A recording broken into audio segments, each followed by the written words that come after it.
ರಾಮಮಂದಿರ ಉದ್ಘಾಟನೆಗೆ ಇನ್ನು 4 ದಿನ ಮಾತ್ರ ಬಾಕಿ ಉಳಿದಿದೆ. ರಾಜ್ಯದ ಜಿಲ್ಲೆಯಲ್ಲೂ ರಾಮ ಜಪವಾಗ್ತಿದೆ. ಇದರ ನಡುವೆ ಕೋಲಾರದಲ್ಲಿ ಕಿಡಿಗೇಡಿಗಳು ದುಷ್ಕೃತ್ಯ ಎಸಗಿದ್ದಾರೆ. ಶ್ರೀರಾಮನ ಫ್ಲೆಕ್ಸ್ ಹರಿದು ಶಾಂತಿ ಕದಡುವ ಪ್ರಯತ್ನ ಮಾಡಿದ್ದಾರೆ. ರಾಮನಾಮ ಹಾಡಿರೋ ರಾಮ ಬರುವನು, ಅವನ ಹಿಂದೆ ಹನುಮನು ಇದ್ದೇ ಇರುವನು.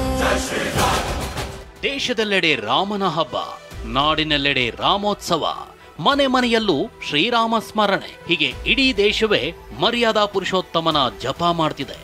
ಇಂಥ ಸಂಭ್ರಮದ ಮಧ್ಯೆ ಕೋಲಾರದಲ್ಲಿ ಕಿಡಿಗೇಡಿಯೊಬ್ಬ ದುಷ್ಕೃತ್ಯ ಎಸಗಿ ಶಾಂತಿ ಕದಡುವ ಕೆಲಸ ಮಾಡಿದ್ದಾನೆ. ಶ್ರೀರಾಮನ ಫ್ಲೆಕ್ಸ್ ಹರಿದ ಕಿಡಿಗೇಡಿಗಳು. ಕೇಸರಿ ಪಡೆ ಆಕ್ರೋಶ, 2 ದುಷ್ಕರ್ಮಿಗಳು ಅರೆಸ್ಟ್. ರಾಮ ಮಂದಿರ ಉದ್ಘಾಟನೆಗೆ ಇನ್ನು 4 ದಿನ ಮಾತ್ರ ಬಾಕಿ ಉಳಿದಿದ್ದು, ಇಂದಿನಿಂದಲೇ ಪೂಜಾ ಕೈಂಕರ್ಯಗಳು ಆರಂಭವಾಗಿವೆ. ರಾಮ ಮಂದಿರ ಉದ್ಘಾಟನೆ ಸಂಭ್ರಮ ಕರುನಾಡಿನಲ್ಲೂ ಕಾಣ್ತಿದ್ದು, ಎಲ್ಲರೂ ಫ್ಲೆಕ್ಸ್ ಹಾಕಿ ಶುಭ ಕೋರ್ತಿದ್ದಾರೆ.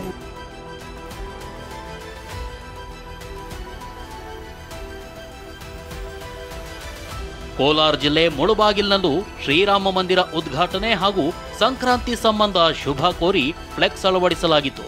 ಆದರೆ ಅದೇ ಫ್ಲೆಕ್ಸ್ ಅನ್ನ ಹೇಗೆ ಹರಿತಿದ್ದಾನೆ ನೋಡಿ.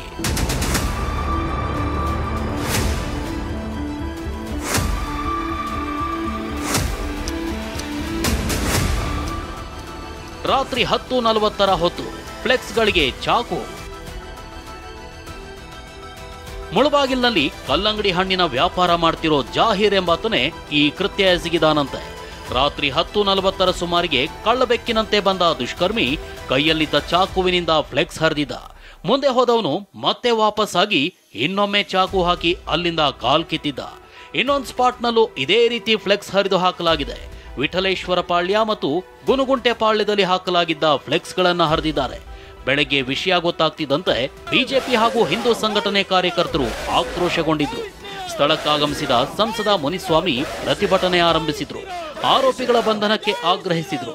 ಈ ವೇಳೆ ಜೆಡಿಎಸ್ ಶಾಸಕ ಸಮೃದ್ಧಿ ಮಂಜುನಾಥ್ ಸ್ಪಾಟ್ಗೆ ಬರ್ತಾ ಇದ್ದಂತೆ ಇಬ್ಬರ ನಡುವೆ ಮಾತಿನ ಚಕಮಕಿ ಆಗಿತ್ತು.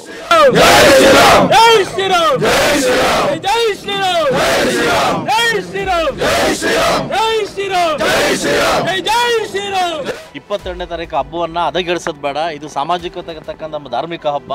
ಇದು ನಾವೇನಾದ್ರೂ ಹೆಚ್ಚು ಕಡಿಮೆ ಮಾಡ್ಕೊಂಡ್ರೆ ಹಬ್ಬಕ್ಕೆ ತೊಂದರೆ ಆಗುತ್ತೆ ಅನ್ನೋ ಕಾರಣಕ್ಕೋಸ್ಕರವಾಗಿ ಯಾರೋ ಅವ್ನು ತೊಂದರೆ ಮಾಡಿದ್ದಾನೆ, ಯಾರೋ ಅವ್ನು ಬ್ಯಾನರ್ ಕೊಯ್ದಿದ್ದಾನೆ, ಅವನ್ನ ಅರೆಸ್ಟ್ ಮಾಡಿ ಅಲ್ಲಿ ಜೈಲು ಕಳಿಸತಕ್ಕಂಥ ಕಾರ್ಯಕ್ರಮನ ಪೊಲೀಸ್ ಇಲಾಖೆ ಆಲ್ರೆಡಿ ಬೆಳಗ್ಗೆಯಿಂದ ಕೈಗೆತ್ತಿಕೊಂಡಿದೆ, ಮಾಡ್ತಿದ್ದಾರೆ. ಈ ಸಂದರ್ಭದಲ್ಲಿ ನಾವು ಬೇರೆ ತರ ಇದನ್ನು ಚುನಾವಣೆಗೆ ಪರಿವರ್ತನೆ ಮಾಡ್ಕೊಳ್ಳೋದು ಬೇಡ ಅಂತ ಒಬ್ಬ ಶಾಸಕನಾಗಿ ತಮ್ಮ ಹತ್ರ ಕೇಳ್ಕೊಳ್ತೀವಿ. ವಿಠಲೇಶ್ವರ ಪಾಳ್ಯದಿಂದ ಗುನುಗುಂಟೆ ಪಾಳ್ಯದವರೆಗೂ ಹಿಂದೂ ಸಂಘಟನೆಯವರು ಪ್ರತಿಭಟನೆ ನಡೆಸಿದ್ರು. ಅಷ್ಟೇ ಅಲ್ಲ, ದಾರಿ ಮಧ್ಯೆ ಅಕ್ರಮ ಕಸಾಯಿಖಾನೆಗಳಿಗೆ ಮುತ್ತಿಗೆ ಹಾಕಿ ಬಂದ್ ಮಾಡಿಸಿದ್ರು. ಸರ್ಕಾರಿ ಉರ್ದು ಶಾಲೆ ಮೇಲಿದ್ದ ಹಸಿರು ಬಾವುಟ ತೆರವುಗೊಳಿಸಿದ್ರು. ಈ ವೇಳೆ ಮಾತನಾಡಿದ ಸಂಸದ ಮುನಿಸ್ವಾಮಿ ಸರ್ಕಾರದ ವಿರುದ್ಧ ಆಕ್ರೋಶ ಹೊರಹಾಕಿದ್ರು. ಈ ತರ ಮನಸ್ಥಿತಿ ಇರ್ತಕ್ಕಂಥವ್ರನ್ನ ಕೂಡಲೇ ಗಡಿಪಾರು ಮಾಡಬೇಕು. ಅವರು ಇಲ್ಲಿ ಉಳ್ಕೊಳ್ಳೋದಕ್ಕೆ ಯಾವುದೇ ರೀತಿಯಾದಂಥ ಯೋಗ್ಯತೆ ಇಲ್ಲ. ಅಂಥವರು ಇಲ್ಲಿದ್ರೆ ಕಿಡಿಗೇಡಿಗಳು. ಇನ್ನು ಮುಂದೆ ಇನ್ನೂ ಜಾಸ್ತಿ ನಾವು ಅನ್ಯೋನ್ಯವಾಗಿರ್ತಕ್ಕಂಥ ಜಾಗದಲ್ಲಿ ಕೋಮು ಗಲಭೆಗಳು ಸೃಷ್ಟಿ ಆಗುತ್ತೆ.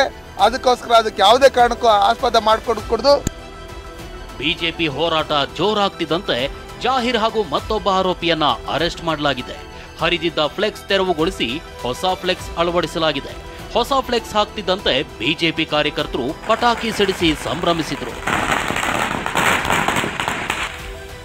ಅದೇನೇ ಇರಲಿ, ಸಂಭ್ರಮದ ಹೊತ್ತಲ್ಲೇ ಕೆಲ ಕಿಡಿಗೇಡಿಗಳು ದುಷ್ಕೃತ್ಯ ಎಸಗಿ ಶಾಂತಿ ಕದಡುವ ಕೆಲಸ ಮಾಡ್ತಿದ್ದಾರೆ. ಸದ್ಯ ಮುಳುಬಾಗಿಲು ಬೂದಿ ಮುಚ್ಚಿದ ಕೆಂಡದಂತಿದ್ದು ಪೊಲೀಸರು ನಿಗಾ ವಹಿಸಿದ್ದಾರೆ.